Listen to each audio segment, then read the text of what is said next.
ANA Solar Shop po, turuan namin kayo ng pag-set ng limiter sa mga grid tie inverter na new version. So, yun po, ANA Solar Shop. First is, connect nyo muna yung tawag dito, solar panel nyo para mag-on yung day inverter nyo. So, kahit wala yung AC input, mag-on yan. So, ayan. Pag walang AC input, makalagay naman is alarm.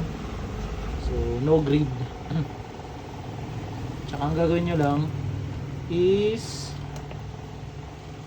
enter, punta kayo sa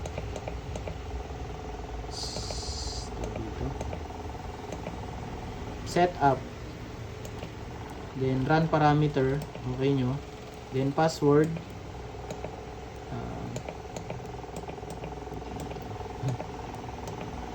run parameter, yung password is 1, enter, 2, enter, 3, enter, 4, enter. And then pupunta kayo dito sa mismong setting, pupunta kayo, hanapin nyo yung eto, yung self-check. Parang naka-default to sa 10 minutes something po ata. So ito yung pag namatay yung inverter and then i-reconnect mo, so hintayin niya yung 60 seconds kasi sinet ko dito para mag-trigger yung mga protection dito or mag-synchronize sa grid. So parang self-check siya. Yun na nga, sabi niya, self-check. Yun po yun.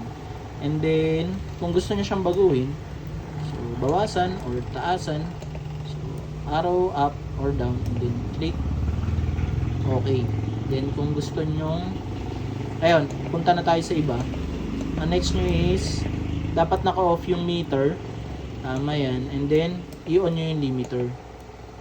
So, then after nyan, para mag-save lahat ng mga sinet nyo, arrow down, hanapin nyo yung pinaka dulong dulo. Eto, ZVRT, and then ayun, i-okay nyo lang yun. So ulit tayo, run parameter 1, 2, 3, 4, then